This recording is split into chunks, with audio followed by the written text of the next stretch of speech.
Olá, sou Flávio Amado, sou engenheiro e professor. O objetivo deste vídeo de hoje é falar sobre o volume fundamental e a segunda lei de Newton. A aplicação é a dinâmica de fluidos. Quando desejamos modelar equações que governam fenômenos dentro da engenharia mecânica, por exemplo, escoamento de fluidos, carregamento em vigas ou colunas, transferência de calor, esse modelamento matemático, ele parte de uma análise em um volume fundamental. No passado, nós falávamos partícula infinitesimal, mas com tudo que se descobriu a respeito de partículas dentro da mecânica quântica, esse termo partícula não é o mais adequado. Então, o mais correto é falar de volume elementar, ou volume fundamental, ou volume infinitesimal. Qualquer uma destas três expressões eu considero que sejam adequadas, que seja adequada. Então, esse volume fundamental, ou volume infinitesimal, ele pode ser abordado em sistemas de coordenadas diversos. Por exemplo, sistema de coordenadas cartesianas, cilíndricas, esféricas, coordenadas naturais. Existe uma infinidade de coordenadas. E o sistema de coordenadas ele vai ser escolhido de acordo com o fenômeno físico que se queira modelar. Temos aqui alguns dos sistemas de coordenadas mais comuns. Sistema de coordenadas cartesianas, com 3 eixos ortogonais, sistemas de coordenadas cilíndricas, com as direções radial e tangencial, além do eixo expresso em Z, e o sistema de coordenadas esféricas, com 2 ângulos, além da direção radial, e o sistema de coordenadas naturais. Bom, o sistema de coordenadas cartesianas ele é bastante didático. É o mais simples para explicação da dinâmica de fluidos. Mas os demais sistemas são mais adequados aos processos reais que encontramos. Por exemplo, se a ideia é modelar equações que descrevem o escoamento em trecho de tubo reto ou no recalque de fluido a partir de uma bomba em trecho reto, o mais adequado seriam as coordenadas cilíndricas. Se a ideia é, por exemplo, transferência de calor em estruturas esféricas, é muito comum, ou o mais comum, o estoque de GLP em refinarias é feito em estruturas esféricas. Então, o dimensionamento dessa estrutura quanto à transferência de calor é mais adequado quando usamos coordenadas esféricas. Tubulações em geral, né, que tem trechos mais variados, com várias curvas, as coordenadas naturais são também bastante adequadas, ou são as mais adequadas. Nesse caso, a direção S é a direção que acompanha o eixo da tubulação. A direção M, ali em verde, ela é a direção sempre perpendicular à curvatura instantânea do tubo. E a direção M, que eu marquei em azul, é uma direção que é perpendicular ao plano formado pelas direções S e M. Contudo, para o objetivo aqui dos meus vídeos, que é o modelamento de equações que descrevem os fenômenos escoatórios, ou os fenômenos da dinâmica de fluidos, o mais didático é empregar coordenadas cartesianas. Agora, vamos supor um escoamento aleatório, feixe de fluido líquido, e eu tenho aqui o meu sistema de coordenadas cartesiano, e vamos imaginar um volume infinitesimal cúbico aqui. Aplicando a segunda lei de Newton a esse volume infinitesimal, a gente tem que a segunda lei de Newton diz que o somatório de forças externas sobre o corpo, segunda lei de Newton, o somatório de forças externas é igual a MA, ou a força inicial. Agora, que forças são essas agindo sobre esse volume fundamental? O volume infinitesimal cúbico. Eu tenho forças de pressão, porque se ele está imerso, eu tenho uma coluna agindo sobre ele. Eu tenho força peso, eu tenho ação do campo gravitacional sobre ele, e tenho a forças viscosas, que é a resistência que a viscosidade oferece ao movimento do fluido. Isso tudo é igual a MA, a massa vezes a aceleração essa tridimensional, que a análise é tridimensional.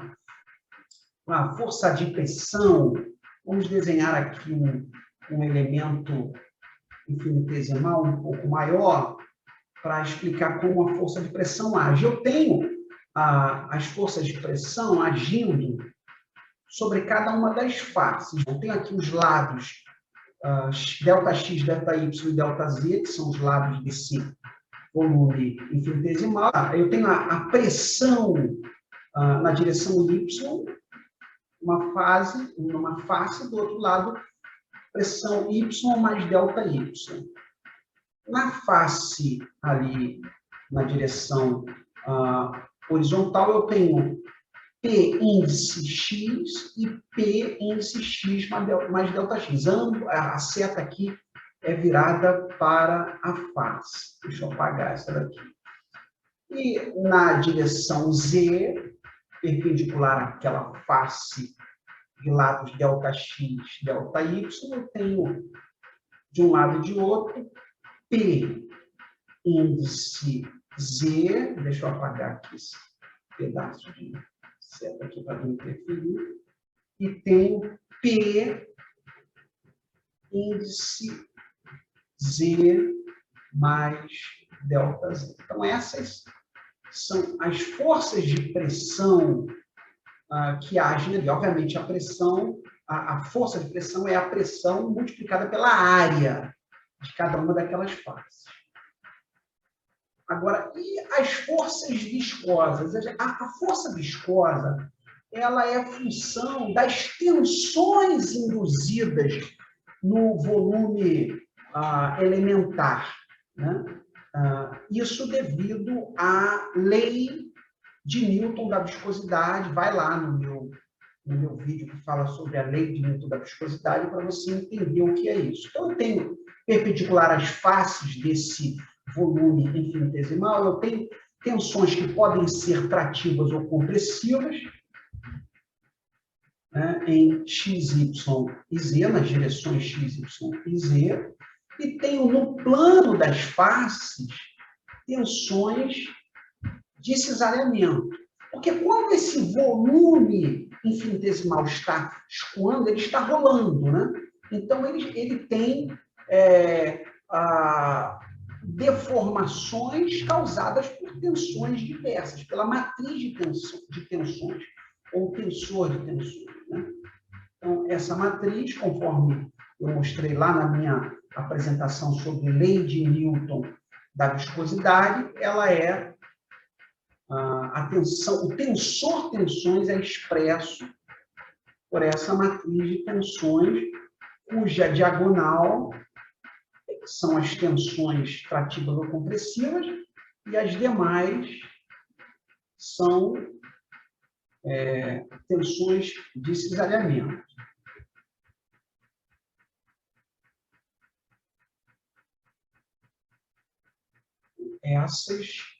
Essa é a força viscosa.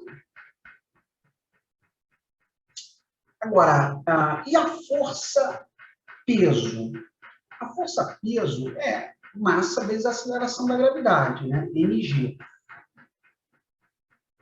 Só que G, na verdade, é um vetor, essa aceleração é um vetor, e na verdade, é um campo gravitacional, né? E ela precisa ser analisada do ponto de vista tridimensional. Então, desenhando de novo aquele feixe, que a gente tem um volume infinitesimal rolando, temos aqui um sistema de coordenadas cartesianas e o próprio sistema, o sistema do próprio volume infinitesimal, ele tem uma cota aqui H que vai se alterando conforme o volume infinitesimal vai se deslocando. Então, G, na verdade, é Gx, Gy e Gz. Só que Gx, Gy e Gz é como essa cota H está variando em relação a x, y e z. Então, seria ΔH sobre ΔX, como que ele varia em relação a x, como que ele varia em relação a y e como que ele varia em relação a z. Imagine um escoamento em um tubo. Se esse escoamento é na direção vertical, imagina um tubo, vamos supor um tubo de 10 centímetros, 100 milímetros de diâmetro, escoamento vertical. A ação da gravidade sobre esse escoamento é desprezível. Então, a gente pode dizer que Gx, Gy ou Gz são desprezíveis, a gente pode considerar como sendo zero. Agora, se eu inclino e o escoamento é descendente, eu já tenho aí uma ação de G, ele agiria no sentido de ajudar o escoamento se o escoamento é descendente. Agora, se o escoamento é ascendente, eu já tenho G no sentido de prejudicar o trabalho de escoamento. Né? Até chegar na posição vertical, imagina uma bomba tendo que recalcar, por exemplo, água na direção vertical, esse trabalho é um trabalho de esforço muito grande, porque tem que vencer a gravidade. Então, G tem um sentido de esforço a mais, de trabalho a mais que a bomba vai ter que fazer.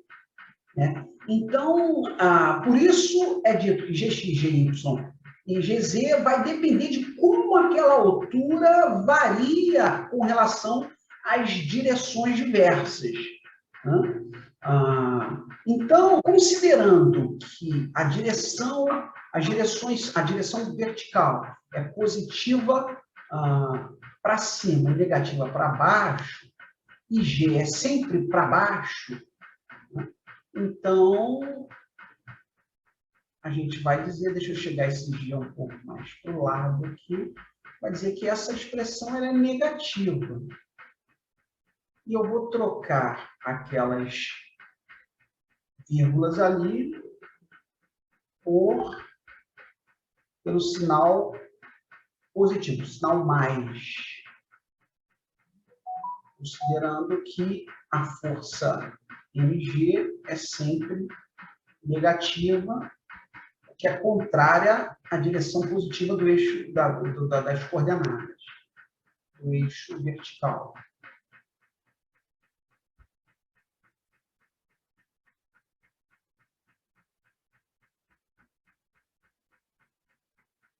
Agora, e a aceleração? A segunda lei de Newton diz que o somatório, deixa eu aparecer, o somatório das forças externas é igual a ma. Essa aceleração é uma aceleração tridimensional, né? E ela tem que ser feita sob uma análise tridimensional, ela tem que ser analisada do ponto de vista tridimensional.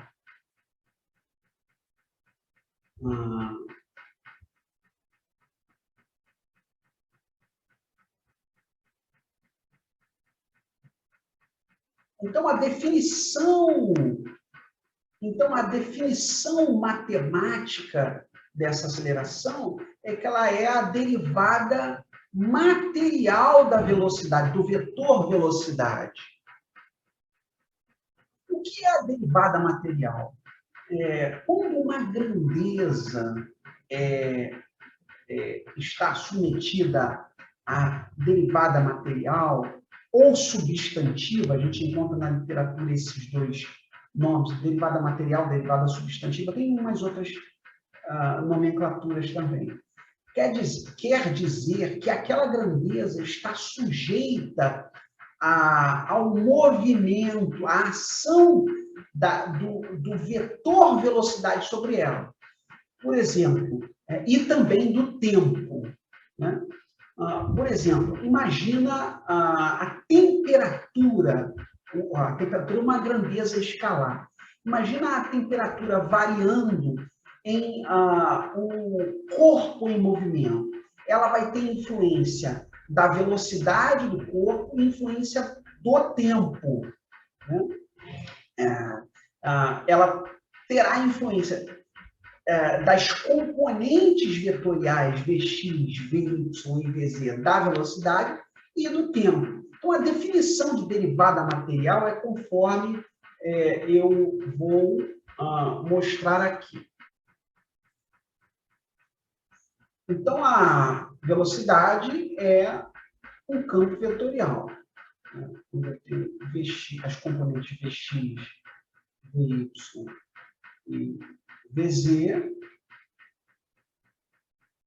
e sendo a aceleração a derivada material, quer dizer que ela é uma matriz com 3 linhas e 4 colunas. Deixa eu passar esse A aqui um pouco para baixo.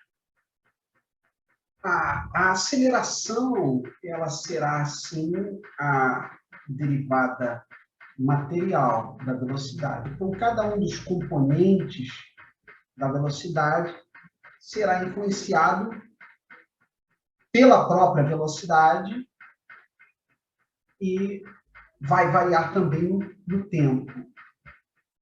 Então, ficaria assim, Vx, Vy e Vz multiplicado pelas derivadas de Vx em x, y e z. E ainda uma componente do tempo.